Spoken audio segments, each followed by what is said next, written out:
네, 점점 세계로 뻗어나가는 테마키와 함께 예배를 드리시고 계십니다. 오늘은 가늠하지 말라, 읽지 않겠습니다. 6글자밖에 되지 않는데 그 6글자 안에서 내로남불이라는 제목으로 우리 함께 말씀을 나누어 봤으면 좋겠습니다. 유명한 책이죠. 아마 여러분들도 읽으셨을 수도 있겠는데 리처드 포스터가 쓴 돈, 섹스, 그리고 권력. 이 책 혹시 읽어보신 분들도 계실 거고 안 읽어보신 분들도 있을 겁니다. 그러나 들어는 보셨지 않습니까? 들어는 우리가 들어보면 다 할 수 있어요. 제가 생각하기에 이 세 가지 가치 있잖아요. 돈과 섹스와 권력, 이 세 가지 가치는 21세기를 지배하고 있는 가치다라고 저는 생각합니다. 그것이 어느 부분이든 상관없어요. 그것이 사회든 문화든 교육이든 정치든 경제든 심지어 종교에 이르기까지 이 세 가지 가치들은 힘을 발휘하고 있습니다. 돈이라는 것들은 어떤 것인가요? 돈은 인간이 갖고 있는 소유의 욕구예요. 소유의 욕구가 그대로 형상화된 게 뭡니까? 돈이죠. 돈. 섹스는 뭘까요? 인간이 갖고 있는 본능의 욕구가 나온 거죠. 그럼 권력은 뭘까요? 인간이 가지고 있는 통제의 욕구예요. 통제의 욕구. 자, 소유의 욕구, 본능의 욕구, 통제의 욕구, 이 세 가지 욕구는 인간이 가지고 있는 기본 욕구입니다. 기본 욕구예요. 이 세 가지는 따로 존재하지 않습니다. 마치 고구마처럼 하나로 얽혀있는 줄기가 하나로 얽혀있는 것처럼 하나 쭉쭉쭉 꺼내면은 다 빨려 나온단 말이에요. 욕구를 가진 인간에게 이것은 마치 삼위일체와 같다라고 저는 얘기하고 싶어요. 그래서 이 7계명은 사실은 섹스를 그 가운데서 꺼내든 계명이지만 이 7계명의 목차로 살피자고 하면 그것은 인생 전체가 될 거예요. 7계명의 목차는. 그러나 그렇게 인생 전체를 다루기에는 시간이 부족하지 우리가.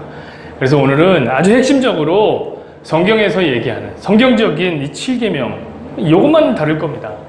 아주 흥미진진합니다. 이 계명이 특히 재미있어요. 관심도 많이 있는 부분이고요. 가늠하지 말라. 이 이야기는 혼인관계 외에 모든 성적 관계에 대한 강력한 규탄이다 라고 우리는 알고 있고 또 배워왔습니다. 어떤 것들이 있을까요? 성매매 이런 것도 안 된다는 거예요. 성매매, 강간, 성폭행, 성희롱 이런 거 안 된다. 혼인관계 외에 근친상간 이런 거 하면 안 된다. 성도착증 요즘엔 별놈들이 다 있습니다. 베개에다가 자기가 좋아하는 캐릭터 이렇게 프린트 해놓고서 그거 껴안고 살고요. 거기에다가 이렇게 웨딩드레스 입혀갖고 자기 결혼식 한다고 막 이렇게 이상한 사람 많습니다. 이런 거 안 된다. 혼전관계, 혼전 동거 이런 거 안 된다. 동성애 당연히 안 되죠. 여러분 이상의 것들은 어떤 것들이냐면 제가 얘기한 것은 혼인관계 외의 직접적인 관계들을 제가 지금까지 살핀 겁니다. 그러나 여러분 이것만 있는 게 아니에요. 더불어서 어떤 것들도 있죠. 중혼, 혼인 안에 있는 문제들도 있어요. 중혼 뭐죠?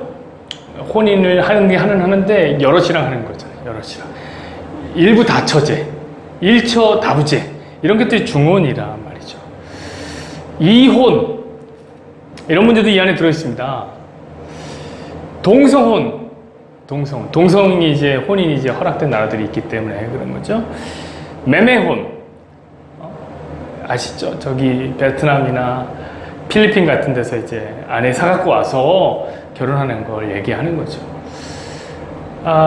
계약혼 요즘 이런 것도 있어요. 부와 부, 가문과 가문의 연합을 해갖고 자기들이 쌓아놓은 성을 무너뜨리지 않기 위해서 사랑이 없지만 사랑하지 않지만 결혼하는 그런 세태도 있습니다. 더 나아가서 기독교인들에게 이런 것도 있습니다. 불신결혼 이런 얘기 들어보죠. 이방인과 결혼하는 거, 믿지 않는 사람과 결혼하는 그런 얘기들도 아마 이 안에 담겨 있는 걸 거예요. 제가 지금 얘기한 거는 혼인 안에 들어있는 문제죠. 전 것은 혼인 밖에, 혼인 외의 관계고 이것은 혼인 안에 들어있는 문제다. 여러분 우리는 이런 모두가 하나님 보시기에 좋지 않은 것들이라고 배워왔고요. 그래 생각하고 있을 거다 생각이 들어요. 심지어 이 중에 어떤 것들은 걸리면 사형이다 라는 얘기까지도 성경에 있습니다. 어떤 것들이 있죠. 성매매하다 걸리면 살인당해요. 성폭행하면, 근친상간하면, 성도착지에 걸리면, 동성애하면 다 사형이란 말이에요. 지난주에도 얘기했지만 10계명의 바로 윗계명이 이게 지금 7계명이니까 6계명이 뭐냐면 살인하지 말라 라는 계명으로 못 박아놨는데 그 밑에 간음하지 말라라고 말하고 이거 어기면 살인하라, 죽여라라고 얘기했으니까 어떻게 보면 이런 성에 대한 가치들이 이게 너무 절대적인 기준 아닌가? 절대적인 윤리의 기준, 절대적 도덕의 기준이 아닌가라는 생각이 들어요. 그렇게 느끼기에 충분했단 말이죠. 그래서 여러분, 기독교는 성에 대한 윤리를 더욱 강하게 어떻게 했죠? 강요하고 더욱 강하게 억누르기 시작했어요. 마치 율법의 울타리처럼 그렇게 했단 말이죠. 여러분, 율법의 울타리 아세요? 율법의 울타리? 장로들의 유전이라고 불리는 건데 이스라엘에게 있어서 율법은 어기면 큰일 나는 거예요. 그래서 어기지 않게 하기 위해서 울타리를 쳐놓습니다. 예를 들면 이런 거예요. 주일에 걷는, 제가 보폭까지도 정해놨다고 얘기했죠. 몇 발자국 걷는 것까지도 정해놨어요. 예를 들어서 한 100발자국이라고 정해봅시다. 100발자국 이상 걸으면 안 돼요, 주일에. 그러면 어떻게 합니까? 장로들의 유전이 50발자국도 걷지 마, 이렇게 막아버리는 거예요. 100발자국 걷는 건 큰일 나니까 아예 울타리를 쳐놓은 거예요. 아예 못 들어오게. 그래서 50발자국으로 막는 거예요. 이런 거랑 똑같아요. 이런 거랑. 성에 대한 것이 엄청나게 억누르기 시작하니까 이렇게 울타리를 치기 시작한 거예요. 예를 들면 이런 겁니다. 중세의 기독교는 신부들이 결혼을 하지 않았어요. 비혼주의자들이었다. 그렇죠. 결혼하는 게 나쁩니까? 안 나쁘다고요. 그런데 왜 비혼을 한 거죠? 울타리 친 거예요. 울타리. 결혼을 통해서 간음하지 않겠다, 이런 생각을 해서 그렇게 한 거죠. 초기 한국교회, 지금은 아니지만 여러분 지금 많이 좋아진 겁니다. 초기 한국교회는 어떻게 교회가 생겼냐면 기역자로 생겼어요. 교회가 이렇게 생겼어요. 이렇게 목회자가 기역자 꼭대기 모서리에 서 있어요. 이쪽엔 누가 있죠? 여자 성도들이. 이쪽엔 누가 있어요? 남자 성도들이 있어요. 서로 보지도 못하게 만들었단 말이에요. 기역자 교회가 초대 한국교회에 있었습니다. 혼전 순결에 대한 엄청난 강요. 그래서 혼전 순결을 지키지 못하면은 교회 안으로 못 들이게 했단 말이에요. 과거에 한국교회가. 저도 그런 걸 경험했는데, 제가 전에 있었던 교회, 전에 있었던 교회에서 한 집사님이 그거 엄청 신경 쓰는 집사님, 항상 그것만 보시는 분이 있어요. 찬양하면 제가 찬양인도를 하니까 양옆에 서 있는 이제 싱어들 이런 거만 항상, 반주자들은 어떻게 은혜를 안 받고 사람들만 보는 사람이 있어요. 저한테 편지를 써서 구구절절하게 3장의 편지가 왔어요. 사랑하고 존경하는 전사님 깁니다. 제가 지금 기도를 엄청 하다가 마음에 감동을 받고 이 글 쓰는 겁니다 하면서 상처받지 마시고 얘들. 내용은 뭐냐면 찬양을 할 때에 앞에 선 사람들의 복장이 너무 치마가 짧다는 거예요. 바지가 너무 짧다는 거예요. 나시가 말이 되냐 이런 얘기를 하면서 거기다 이렇게 세밀하게 써주셨더라고요. 이런 복장은 안 되고요, 이런 복장이 돼야 됩니다 하면서 이렇게 쫙 이렇게 나열해 주셔서 항목까지. 제가 그때 얼마나 고생했는지 몰라요. 아이들한테 나는 그렇게 생각하지 않는데 난 참 이쁘다고 생각한다. 근데 누가 이렇게 보는 사람이 있으니까 우리가 함께 살아주자 하면서 좀 긴 걸로 입을 수 없냐. 저한테 얘기하는 게 애들이 전사님 좀 사보세요. 요즘 어디서 그런 바지를 팝니까? 그러더라고요, 저한테. 그 집사님이 권해준 대로 유니폼을 맞췄는데 안 입으려고 해서 큰일 날 뻔했습니다. 거의 뭐 파스텔 톤의 그 남방 이런 거 있잖아요. 긴 여기까지 오는 남방 애들이 안 입으려고 그래요. 그런 일들이 있었어요. 참 재밌는 게 뭐냐면 이렇게 옥죄면 옥죄수록 교회 안에 심각한 문제들이 나타나기 시작했다는 거죠. 옥죄면 옥죄물수록 없어져야 되는데 심각한 문제들이 더 나오는 거예요. 자, 신부들을 제가 비혼했다고 그랬죠? 근데 결혼하지 않았어요. 그런데 신부들이 머물고 있던 그 성당 지하바닥에서 어떤 일들이 발견되냐면 어린 아이들의 뼈 조각들이 발견되기 시작했어요. 어린이들 뼈 조각이 성당 바닥에서. 왜 그런 걸까요? 뻔하죠. 신부들도 정욕이 불타오르는 남자들이란 말이에요. 어떻게 합니까? 이기지 못하고 수녀들과 함께 잠자리를 하고, 수녀가 아이를 낳으면 키울 수가 없기 때문에 그 아이를 성당 바닥 밑에 넣어서 죽인 거예요. 그게 성당에서 있었던 일이란 말이에요. 여러분, 오늘날 한국교회 기역자 교회는 없습니다. 그러나 기역자 교회가 주었던 메시지는 여전히 남아있죠. 그러면은 문제가 없어야 되는데, 절제돼야 되는데 요즘 들면 들수록 더 목사들의 섹스 스캔들 사건은 많아요. 자, 목사들이 많다는 건 뭡니까? 그 안에 성도들은 훨씬 많다는 거예요.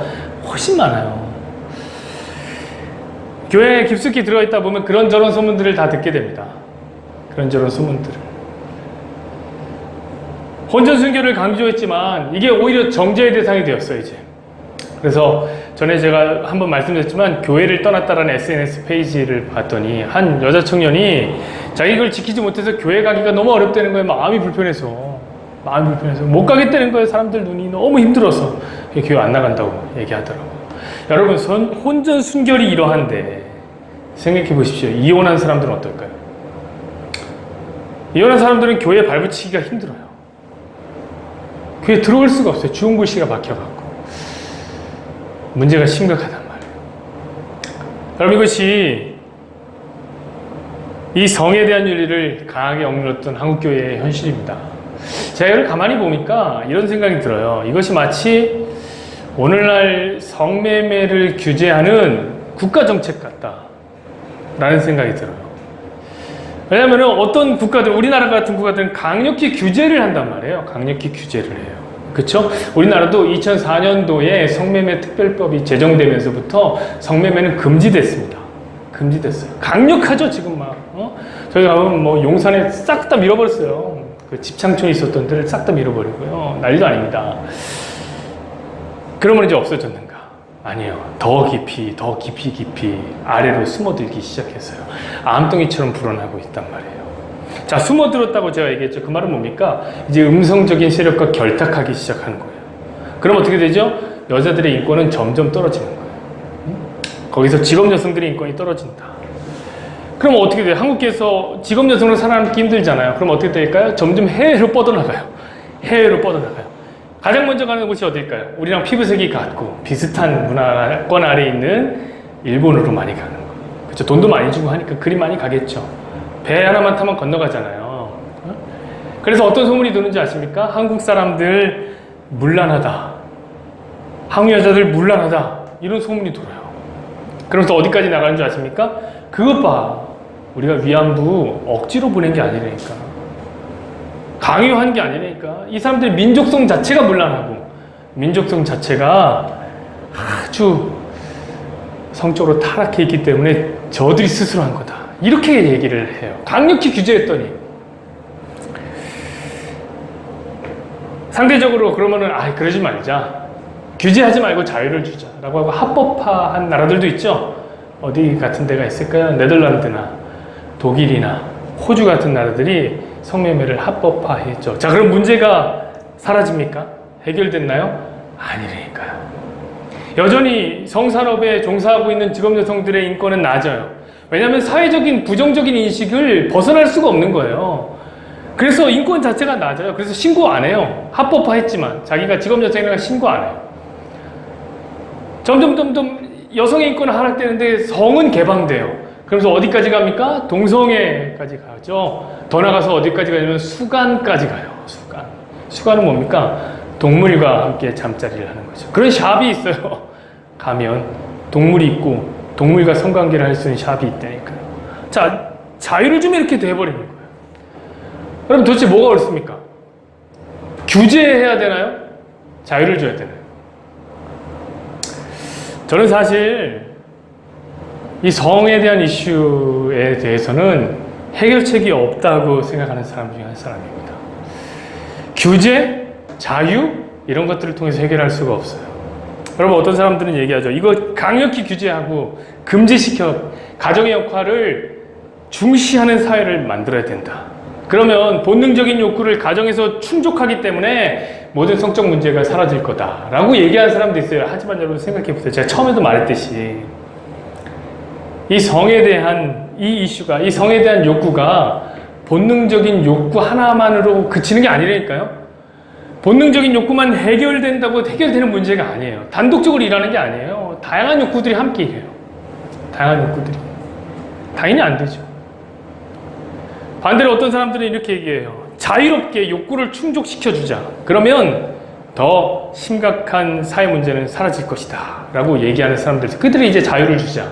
이런 사람들이죠. 여러분 생각해 보십시오. 어떤 욕구가 수요보다 공급이 많을 수 있습니까?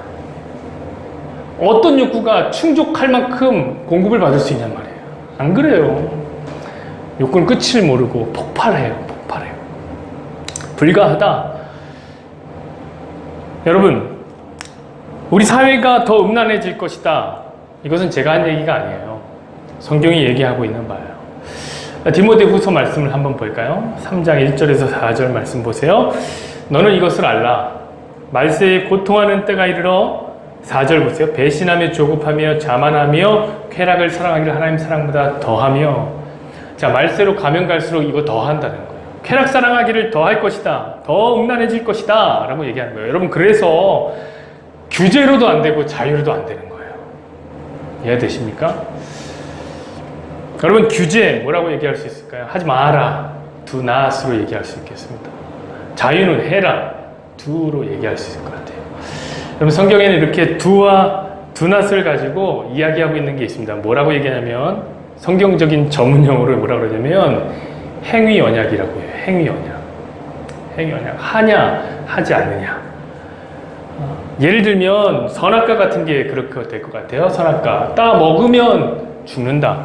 따 먹지 않으면 산다. 먹지 말라는 거죠. do not으로 묶여 있는 거예요. 율법이 그래요. 율법이 하라고 하는 do라는 계명이 248가지, 하지 말라 do not의 계명이 365가지가 있어요. 자, 그렇게 엮여 있는 게 행위 언약이라는 겁니다. 행위 언약. 여러분, 근데 참 재밌게 모든 성경의 행위 언약은 어떻게 되는 줄 아십니까? 실패했어요. 단 한 개도 성공한 게 없어요. 행위 언약이요. 그래서 이런 얘기를 합니다. 율법의 의로는 구원을 받을 사람이 없다 라고 얘기했어요. 여러분, 7계명 역시 똑같아요. 이 7계명을 행위 언약으로 받으면 반드시 실패합니다. 여러분, 반드시 실패해요. do와 do not의 개념으로 보면 실패해요. 사실 여러분, 이 7계명 안에는 훨씬 더 웅숭 깊은 하나님의 은혜의 메시지가 들어있단 말이에요. 그 메시지를 발견해야지 이 7계명을 소화할 수 있단 말입니다. 오늘 제가 그 얘기를 이제 하고 싶은 거예요. 그 얘기를. 여러분, 성경을 가만히 보십시오. 가만히 보다 보면 야, 이게 도대체 뭐지 하고 설명할 수가 없는, 설명하기가 힘든 음란한 사건들이 있어요. 우리 주희가 가끔 이제 성경 보고 저한테 이제 이게 말이 됩니까? 라고 하면서 막 써줘요. 어떻게 아버지랑 진짜 친딸이랑 그런 일이 있습니까? 막 그러면서 아시죠? 이 롯과 롯의 딸들이 그렇게 함께 몸을 통한 이것을 보면서 막 그렇게 분노하더라고요. 이게 다 죄성에 의한 것이죠. 여러분, 그렇다 할지라도 만약 오늘 이 7계명이 절대적인 행위 언약 안에 우리의 행위의 규제에 대한 계명이라면 야, 이거 어떻게 설명할 수 있지? 라고 설명하기 어려운 일들이 분명히 존재합니다. 제가 예를 들어 볼게요. 유다라는 사람이 있습니다. 유다는 예수님의 조상이에요. 예수님 유다 지파의 자손으로 오셨거든요. 유다. 그 유다가 어떤 일을 하냐면 성매매를 해요. 지나가다가 창녀를 돈 주고 사요. 근데 더 놀라운 것이 창녀가 누구였죠? 며느리였어요. 근친상간까지 했어요. 자, 그럼 이 사람 어떻게 해야 돼요? 죽여야 된다는 거예요. 어떤 사람 얘기죠. 이건 창세기 얘기 아닙니까? 죽이라는 계명은 출애굽기에 들어오지 않았습니까? 그러니까 죽이면 안 됩니다. 이렇게 얘기하는데, 예, 그렇다 칩시다.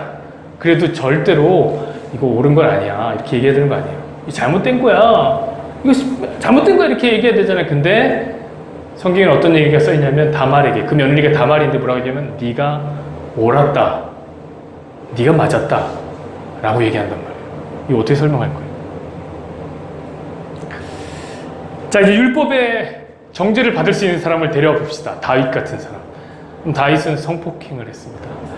우리아의 아내 바세바를 성폭행, 목욕하는 여자를 바라보고 있다가 탁 데리고 와서 잠자리를 가졌죠. 거기서 끝났습니까? 우리아를 살인했어요. 직접 죽인 건 아니죠. 전장에 한복판에다 우리아를 던져놓고 자기들 부하들 어떻게 다 빠져나와. 우리아만 넣어놓고 빠져나와 있어. 우리아가 죽었어요. 살인이죠. 자, 이러면 율법에 의해서 죽어야 되는 거예요. 사형해야 되는 거예요. 사형했나요? 안 했단 말이에요. 절대적인 윤리 기준이라면 사용해야죠. 근데 다윗은 여전히 존경받고 있어요. 성경의 곳곳에 다윗은 훌륭하다라고 평가하고 있어요. 도대체 뭡니까 이게? 중호는 어떻게 설명할 겁니까? 중호는 말할 게 없어요. 성경에 진짜 많은 인물들이, 아브라함도 그랬고요, 야곱도 그랬고 다윗도 솔로몬은 아내가 1000명이었다니까. 1000명. 다 뭐라고 불려요? 믿음의 조상이라고 불려요. 뭡니까 이게? 불신 결혼은 어떻게 생각하나요? 이방인들과 결혼하지 말라. 그 율법을 준 모세가 이방인과 결혼해요. 모세가. 솔로몬이 이방인들과 결혼하고요. 삼손이 이방인과 잠자리를 갔죠. 더 나아가서 룻기의 주인공인 룻도 이방 여자였고요. 라합도 이방 여자였어요. 근데 그들은 어떻게 됐냐면 그리스도의 계보에 있는 그리스도의 그들의 모태를 통해서 예수님이 오셨다니까요. 심지어 호세아는 선지자입니다. 선지자는 처녀랑 결혼해야 돼요. 율법에 의하면. 그런데 하나님이 시켜서 어떻게 해요? 창녀인 고멜과 결혼시킨단 말이에요. 이거 어떻게 설명할 거예요? 하나님은 왜 이렇게 음란한 이들을 그냥 내버려 두실까? 다 죽여야 되는데, 절대적인 윤리 가치라면 다 죽여야 되는데 왜 그냥 내버려 두실까? 여러분, 그 이유는 분명하단 말이에요. 어떤 이유가 들었냐면 하나님이 우리를 통해서 말씀하시는 것은 우리가 얼마나 음란한 자인가를 깨닫게 하기 위해서 그런 거예요. 여러분, 오해하시면 안 돼요. 하나님이 우리를 음란하게 만들었다는 게 아니라 우리가 얼마나 음란한 자인가 너희들이 깨달아라 하고 그대로 두시는 거란 말이에요. 이 말이 무엇인지는 끝날 때쯤이면 알게 되실 겁니다. 여러분, 한번 생각해 보십시오. 제가 늘 말씀드렸습니다. 우리가 발붙이고 사는 이 세상은 저 영원한 하늘나라의 그림자 같은 거다라고 말씀드려요. 저 하늘나라를 가르쳐 주는 것이다.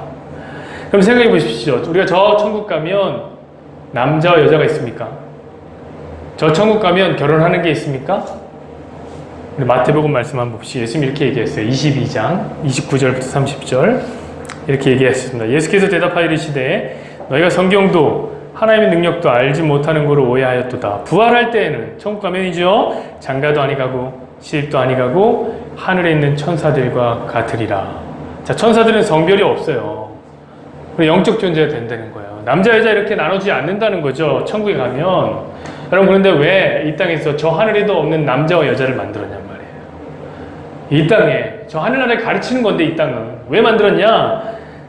남자 여자가 저 천국을 가장 잘 설명하는 것이기 때문에 그렇습니다.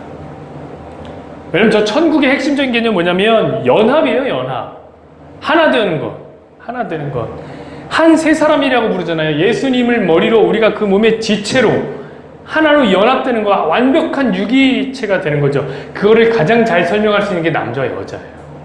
이것을 구약 성경에서 뭐라고 그러냐면 하나님의 형상이라고 부릅니다. 우리 창세기 1장 26절에서 27절 보시죠.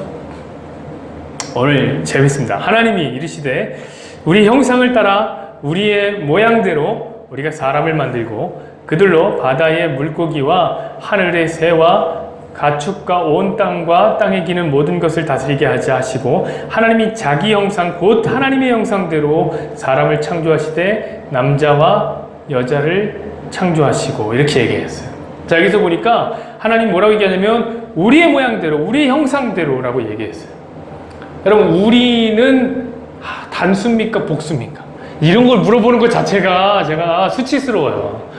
복수죠. 우리 복수죠. 여러분, 생각해 보세요. 하나님은 한 분이라며. 우리라는 복수를 썼어요, 여기에. 이것 때문에 기독교 역사 6000년 역사 가운데 삼위일체 논쟁이 계속됐다니까요. 일신론이네, 단일신론이네, 아니면 삼신론이네, 신이 하나냐 셋이냐. 우리로서는 설명이 안 돼요. 지금도 못 풀어요. 그런데 왜 하나님이 굳이 계시록 저 말미쯤엔도 아니고 창세기 1장에 우리라는 말을 써갖고 이런 논쟁을 만들어내냐면 하나님이 수적 개념이 부족하기 때문에 그래요? 하나냐 여럿이냐 이걸 모르기 때문에 그런 게 아니에요. 이게 반드시 필요하기 때문에 그래요. 이게 천국을 나타내는 개념이기 때문에 그래요. 여러분 생각해 보십시오. 하나님의 형상이 도대체 뭡니까? 이 몸뚱아리가 하나님의 형상. 우리 하나님의 형상대로 만들었다고 하는데 이 하나님의 형상 이거 아니죠? 하나님 이렇게 생긴 거 아니죠? 하나님 영적 존재란 말이에요. 이거 아니에요. 자, 그럼 어떻게 하나님의 형상을 얘기할 수 있습니까? 어떤 사람들은 성품이라고 해요. 하나님 성품. 성경에 나오잖아요. 하나님의 성품이 온유하시고 자비로우시고 사랑이 많은 그 성품 말이에요. 그게 하나님의 형상이에요. 우리 그거 닮아야죠 라고 얘기하죠. 그런데 하나님의 성품이 그것만 나옵니까? 아니에요. 성경에 보면 이런 성품도 나와요. 질투하시는 하나님. 그쵸? 후회하신 하나님, 분노하신 하나님, 이런 하나님도 함께 나온단 말이에요. 함께. 그럼 그것도 우리가 닮아야 되는 겁니까? 그럼 질투라는 거 어떤 감정이죠? 상대방의 마음을 갖지 못할 때 생기는 마음이죠. 후회는 어떤 감정입니까? 후회는 실패하고 실수에 대한 결과로 생기는 마음의 심정이에요. 분노는 뭡니까? 내 뜻대로 안 됐을 때 생기는 마음이죠. 여러분, 하나님이 이런 마음이 있을 수 있겠어요? 하나님이 내 뜻대로 안 됐다. 그럼 하나님 아니죠. 하나님 아니. 그분은 믿을 필요 없어요. 내 뜻대로 안 됐어. 하나님이 후회한다. 믿을 필요 없어요. 그런 하나님. 여러분, 그러면 왜 이런 얘기를 한 걸까요? 우리에게 이해하기 편하게. 우리는 이해하잖아요. 분노하잖아요. 우리 질투하잖아요. 그러니까 그렇게 얘기한 거예요. 마치 하나님 오른손이 없지만 하나님의 의로운 오른손이 너와 함께 하겠다라는 얘기처럼. 이런 것을 뭐라고 얘기하냐면 신인 동성동형적인 표현이라고 하는 거예요. 자, 인간의 성품이에요. 이 마음은 인품이라고 그래요. 인성이라고 그래요. 하나님께 아니에요. 자, 하나님의 형상은 무엇이냐? 그것 때문에 우리라는 말을 쓴 거예요. 하나님의 형상이 뭐냐? 완전한 하나. 우리, 그러나 하나. 완전하게 단일신이지만 셋이다 우리는.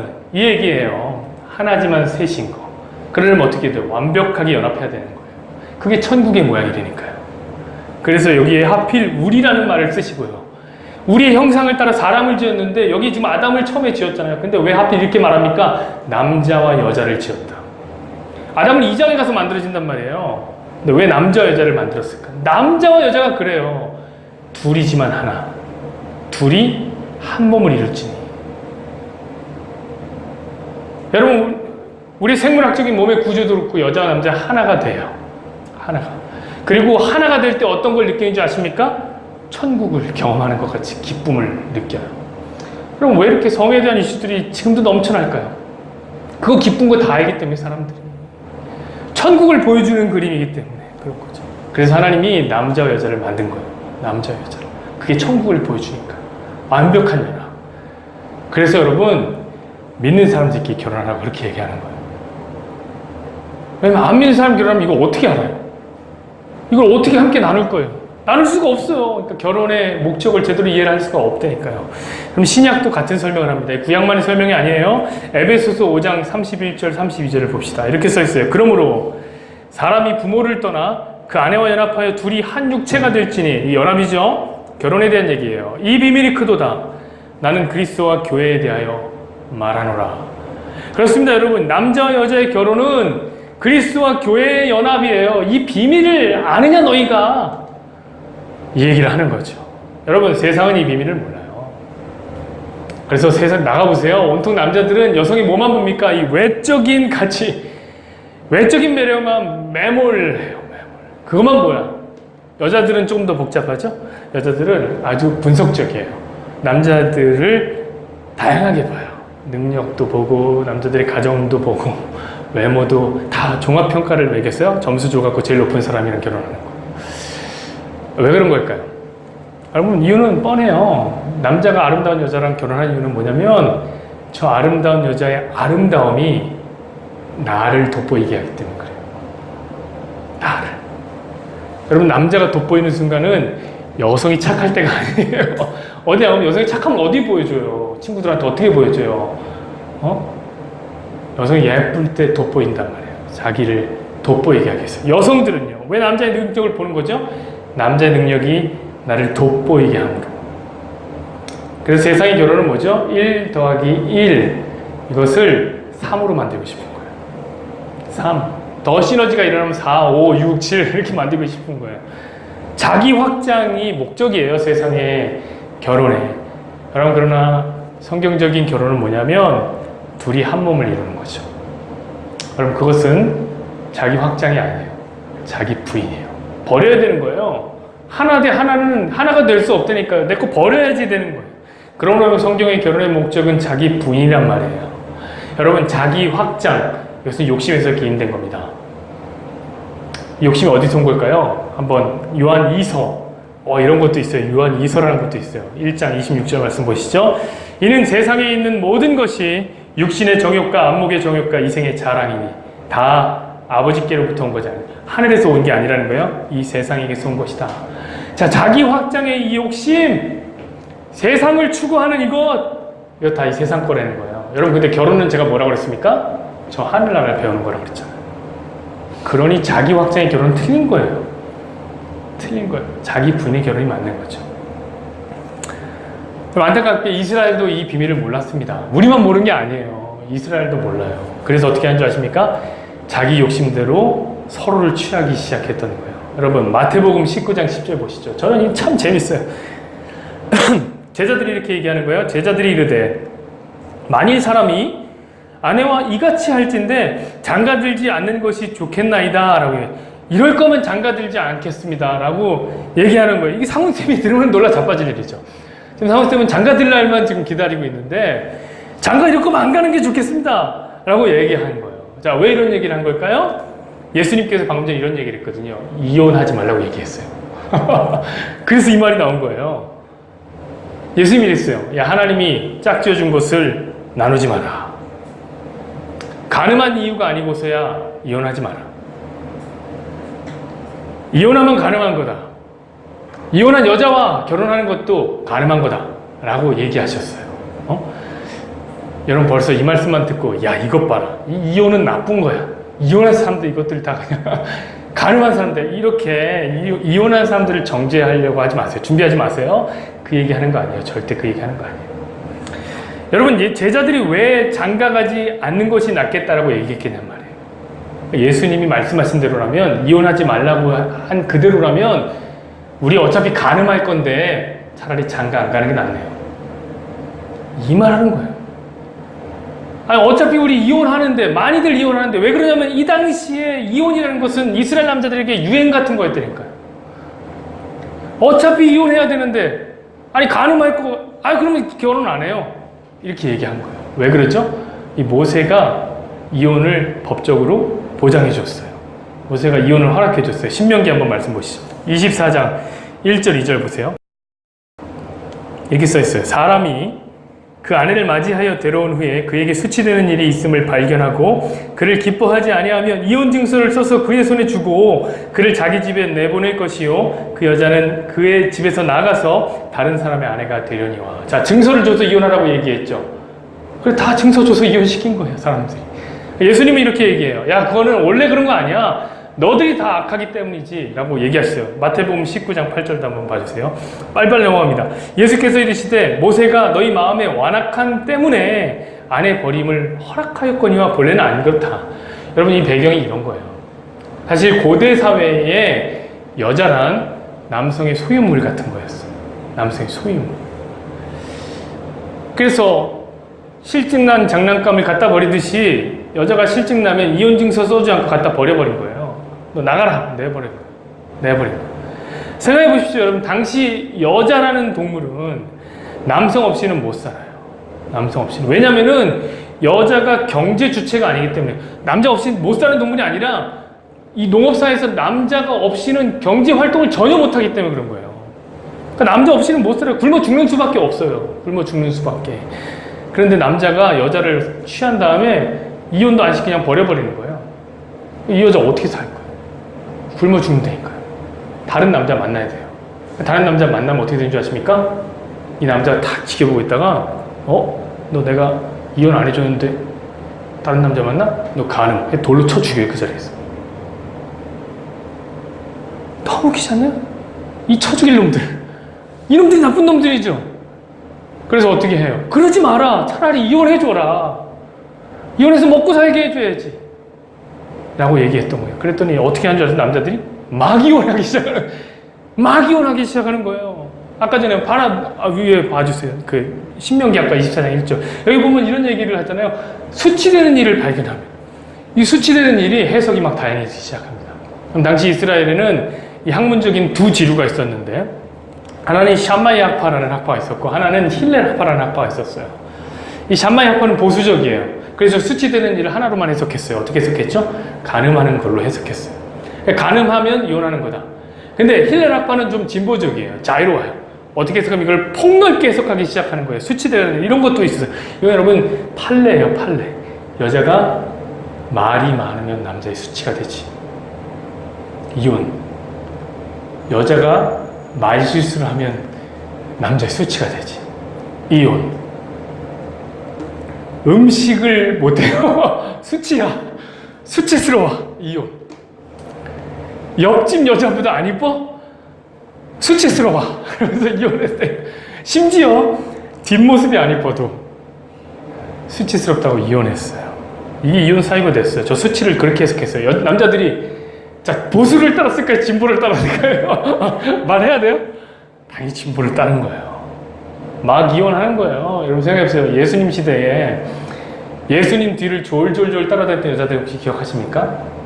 수없이 많은 여자들이 예수님 따라다녔어요. 근데 당시 여자들의 쥐는 남편의 소유물이라니까요. 그럼 남편 있는 여자는 다른 남자를 절대 못 쫓아간다니까요. 근데 어떻게 예수님 그렇게 많은 여자들이 쫓아다녔어요? 그만큼 많은 이혼당한 여자들이 많았다는 거예요. 이게 유행 같았어요. 유행. 여러분 남자들은 자기의 욕구 충족의 도구로 아내들을 선택한 겁니다. 아내들을. 그래서 예수님 말씀하신 거죠. 야, 간음한 이유가 아니면 이혼하지 마라. 왜? 결혼이라는 것은 갈리는 게 아니야. 결혼이라는 것은 완전한 연합인데 자꾸 왜 갈라져? 자꾸 왜 쪼개지려고 그래? 그게 왜 유행처럼 먼저? 그거는 결혼을 모르는 거야. 라고 예수님 얘기하신 거죠. 근데 제자들까지 이렇게 얘기한 거예요. 우리도 이혼할 준비가 다 돼 있는데 이럴 거면 장가 안 드는 게 낫겠습니다. 차라리. 라고 얘기한 거예요. 여러분 결혼은 남녀가 하나로 연합돼서 천국을 배우는 거예요. 천국. 온통 남자들이 자기 만족을 위해서 여자를 사용하더라. 그 속에서 여자들은 약자가 돼서 죽음의 자리에 내몰리더라. 그래서 예수님은 이혼하지 말라고 얘기하신 거예요. 그 속에서 결혼의 제대로 된 의미를 배우라고 말씀하신 것이죠. 근데 여러분 놀라운 게 오늘에 와서 이 말씀이 또 하나의 행위 언약이 돼버린 거예요. 절대 이혼하면 안 돼. 가늠한 연고가 아니고서야 절대 이혼하면 안 돼. 이게 하나의 행위 언약이 또 돼버린 거예요. 그래서 우리 신앙의 선배들은 이혼 안 했어요. 어떤 일이 있어도 속이 썩어 문드러져가도 이혼을 안 했어요. 가늠한 일이 아니면 이혼 안 했어요. 가늠해도 이혼 안 했어요. 심지어 제가 많이 봤습니다. 여러분 진짜 이 오직 가늠만이 결혼 생활의 문제인가요? 결혼하신 분이 있겠지만 이것만 결혼 생활의 문제예요? 제가 본 사람들을 얘기해 볼게요. 도박하러 막 한다 노름빚 진 사람, 수억의 노름빚을 진 사람, 이거 결혼 생활 문제 아니에요? 계속 만나야 돼요? 알코올 중독에 걸린 사람, 맨날 술만 취해갖고 아무것도 안 하고 이런 사람과 사는 게 진짜 맞는 거예요? 정신적인 문제를 일으켜서 폭력을 휘두르는 사람. 제가 전에 교회에서 있으면 항상 눈덩이 부분이 펄한 집사님이 계셨어요. 그 집사님이 새벽마다 기도해요. 저는 이제 주변에 있는 사람들의 기도를 엿듣는 게 아주 습관이나 취미처럼 돼서 가만히 듣고 있었죠. 울면서 그렇게 울면서 눈덩이가 파란 집사님이 아버지 멀리 기도 안 해요. 딱 한 번씩 하는 게 나 좀 데려가요. 나 좀 데려가요. 이렇게 기도해요. 나 좀 데려가요. 나 좀 데려가요. 그러다가 이제 분노가 치밀어 오르고 아니 내가 왜 죽어 저 새끼를 데려가요. 맨날 맞고 와갖고 그런 얘기를 하더라니까 맨날. 그런데도 이혼하지 않았어요. 신앙을 지킨다는 이유로. 그리고 옆에서 막 신앙 너무 좋아요 집사님 막 그렇게 얘기해요.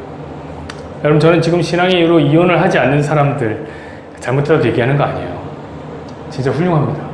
그렇게 하시는 분들 신앙이 좋은 거예요. 그런데 생각해보세요. 그 신앙을 이유 삼아 여성을 좀먹고 있는 오늘날의 그 기독교의 행위 언약, 이걸 예수님이 어떻게 바라보고 계실까? 다시 예수님이 오신다면 뭐라고 과연 얘기하실까? 한 번쯤은 생각해 봐야 되는 거 아니겠습니까?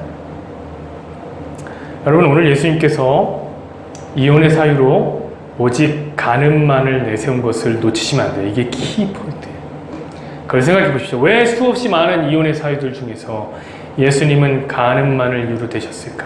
그럼 예수님 하고 싶은 말씀이 있으신 거예요. 한번 볼까요? 그 말씀 뭔지? 마태복음 5장 27절에서 28절 보시라고요. 이렇게 써 있어요. 또 간음하지 말라 하였다는 것을 너희가 들었으나 나는 너희에게 이르노니 음욕을 품고 여자를 보는 자마다 이미 간음하였느니라. 자, 이거 좀 무리한 말씀 아닌가요? 마음에 음욕을 품고 여자를 보는 자마다 이미 간음한 거야, 그거. 라고 주님이 얘기했어요. 아, 이 말씀 때문에 얼마나 힘들었는지 몰라요, 저도. 진짜 힘들었어요. 어떻게 해야 되느냐, 도대체 이 내 마음을 어떻게 해야 되는가. 힘들었어요. 전에 제가 청소년 때 저희 담당 교육자님이 이렇게 얘기했어요. 이런 얘기를 하시다가 결혼을 건면하면서 이런 얘기 했어요. 야, 남자들 잘 들어. 너희들 진짜 음란한 죄를 저지르고 싶지 않지? 여기서 해결받고 싶지? 어떻게 하면 되냐면 빨리 결혼해라. 빨리 결혼할 수밖에 없다. 빨리 결혼해라. 이렇게 얘기했어요. 제가 한참 생각하다가 이런 질문을 했던 기억이 나요. 조 선생님, 결혼하면 다른 여자가 눈에 안 들어오나요? 이런 질문을 했더니 조 선생님, 그런 건 아니죠. 이러면서 넘어갔던 기억이 나요. 여기도 결혼하신 분도 있겠지만 제가 들어서 알아, 이거는. 그럼 결혼을 해도 음욕은 사라지지 않아요. 제가 말했잖아요. 이 섹스라는 이슈가 단순히 본능적인 욕구에만 나타나는 게 아니라니까요. 다른 욕구들과 함께 움직인다니까요. 그러니 그게 본능적으로 해결됐다고 해서 해결되는 게 아니에요. 여기는 이제 자매들은 그런 생각을 하겠죠. 에이, 그거는 음욕이 불타는 늑대 같은 남자들의 얘기겠죠.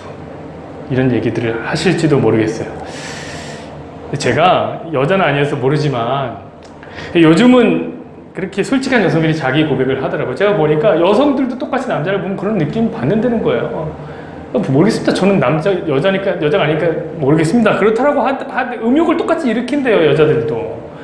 제가 보기에 이 말씀으로 자유로울 사람이 없어요. 이 말씀으로도 자유로울 사람이 없어요. 근데 예수님이 이런 말씀을 하시는 걸까요? 진짜 우리를 기대하면서 너희들은 가늠하지 않을 거야. 이런 기대를 하시면서 얘기를 하신 걸까요? 바리새인들은 그렇게 생각했어요. 우리는 가늠하지 않을 거야. 그러면서 어떻게 하냐면 시선을 어떻게 하냐면 약간 15도 아래로 깔고 다닌단 말이에요. 이렇게. 왜냐면 여자를 안 보려고. 음욕을 품지 않으려고. 이로 깔고 다닌단 말이에요. 바리새인들이 시선이 있어요. 그러다가 어디 부딪혀 이런데 팡 부딪히면 찢어지잖아요. 그럼 여기에다가 대문짝만 하게 하나님의 영광을 위해서 내가 상처났다. 여자를 보지 않으려고 내가 눈을 깔고 다니다가 상처났다. 이렇게 했다니까요. 근데 여러분 성경에 보니까 재밌는 사건이 있더라고요. 어떤 사건이냐면 간음한 여자를 여러분도 아실 거예요. 돌로 치어야 됩니까? 안 쳐야 됩니까? 라고 바리새인이 간음한 여자를 예수님에게 딱 던져놓은 사건이 있어요. 혹시 기억하세요? 그런 사건이 있는지 성경을 좀 함께 보시면 좋을 것 같아요. 던져놨어요. 간음한 여자를. 근데 거기 봤더니 그 여자가 현장에서 잡힌 여자래요. 여러분, 현장에서 간음한 여자 잡기 쉬운 줄 아세요? 요즘도 어려워요. 요즘 간통죄가 폐지됐지만 어렵습니다. 어떻게 해야죠? 흥신소에 맡긴다. 돈 주고 맡겨야지. 그거 봐요. 여러분, 이 당시는 간음하다 걸리면 그 자리에서 죽어요. 대놓고 해요? 간음을? 아니죠. 아주 숨은 데서 하는 거죠.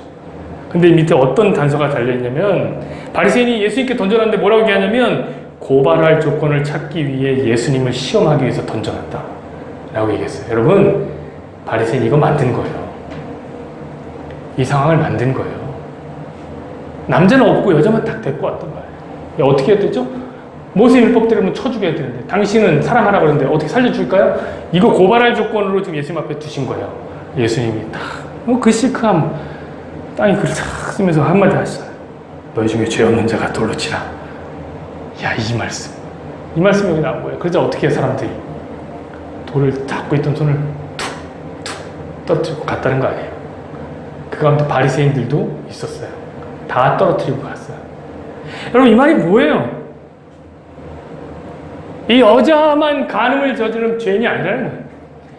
너희들이 모두 간음을 저지르는 죄인 아니냐?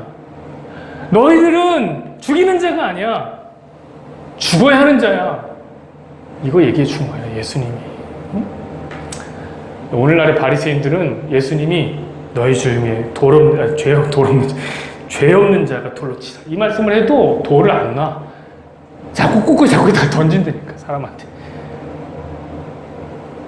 제가 한 친구를 만났는데, 다른 교회 다니는 친구인데, 그 친구 교회에 목사님이 새로 오셨대요. 청빙을 받았대요. 그래서 참 재밌는 전력을 갖고 계신 목사님이더라고요. 이혼을 하셨다고요, 목사님.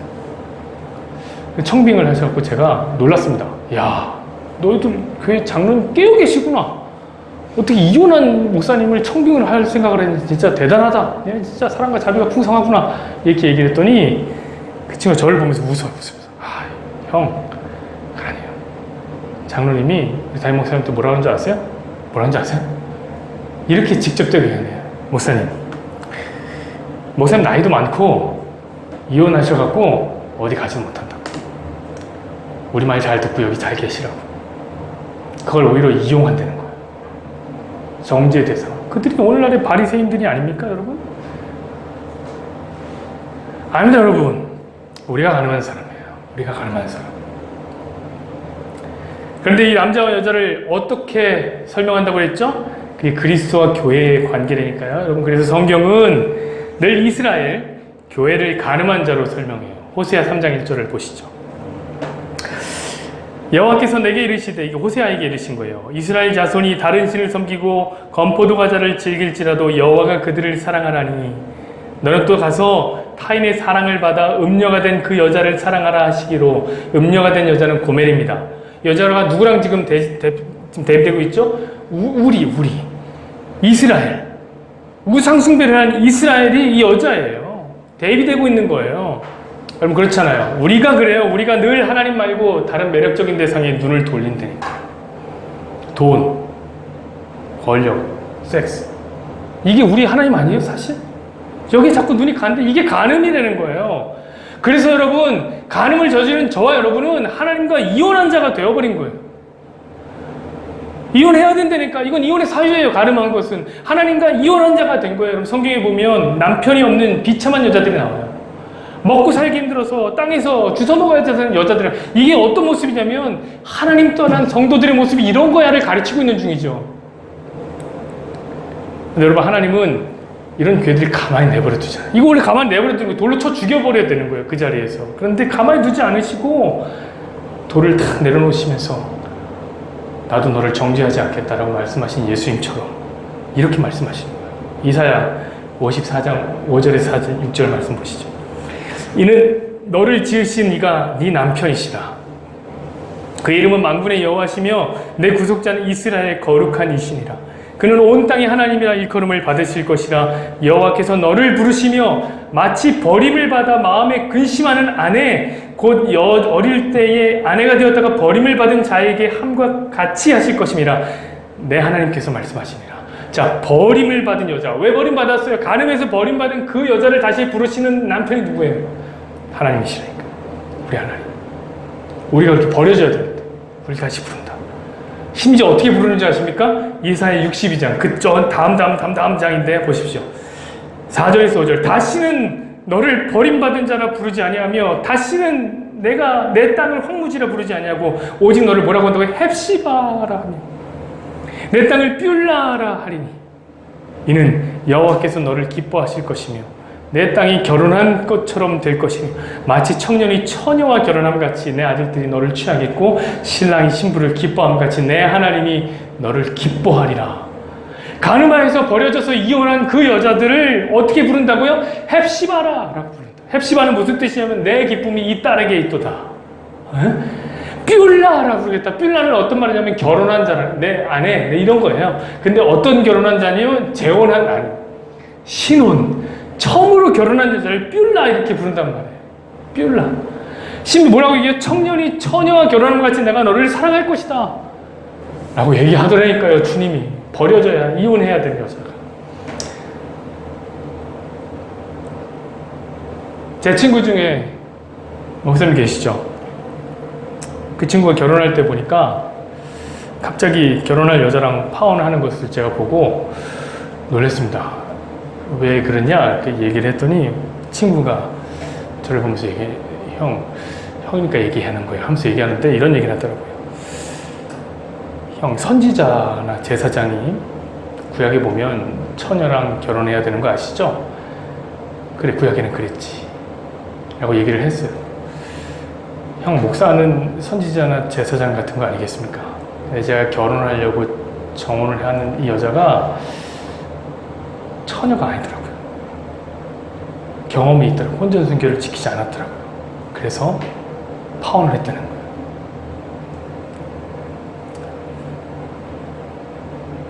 하나님도 간음하에서 떠난 자신의 백성들을 처녀처럼 여겨서 결혼한다는 게 이게 복음의 은혜의 소식인데 이게 여러분 말이나 되는 얘기입니까?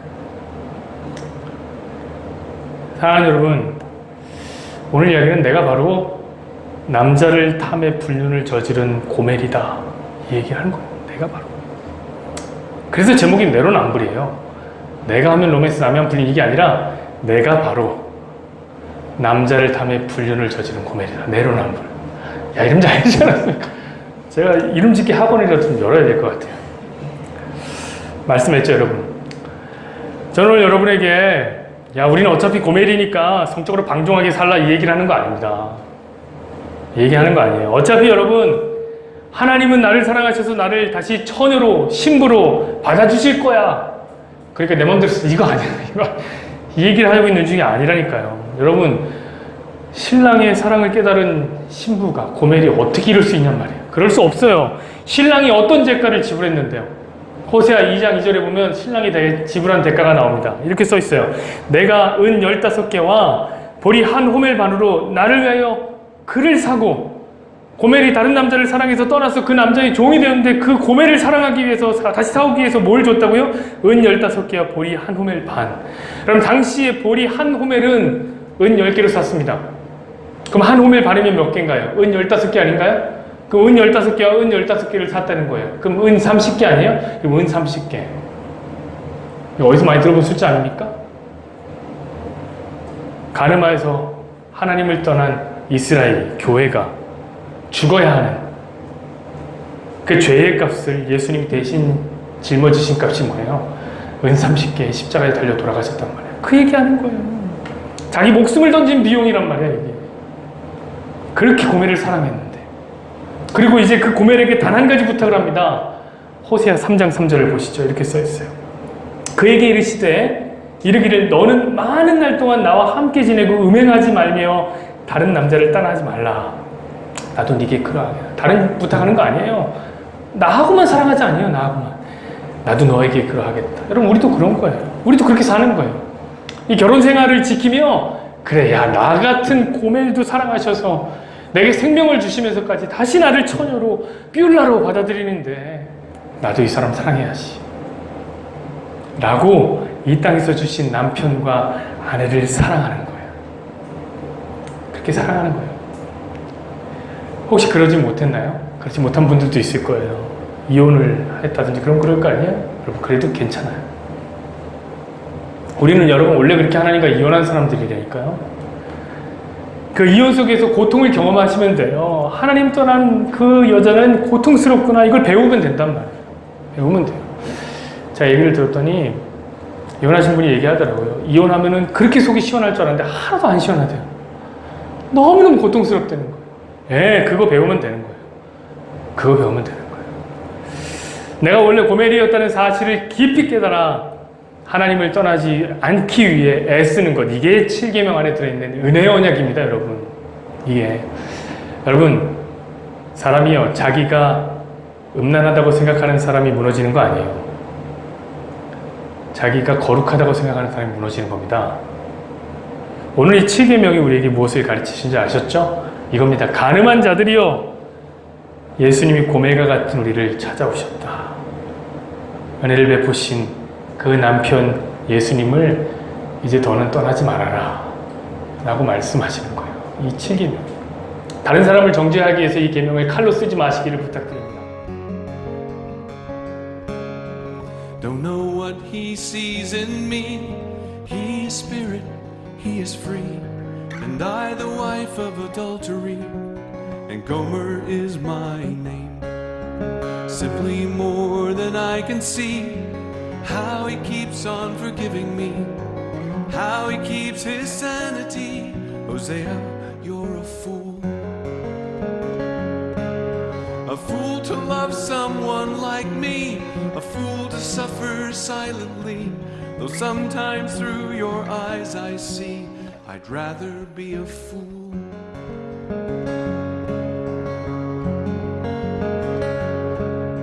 The fondness of a father, the passion of a child, the gentleness of a loving friend, an understanding smile.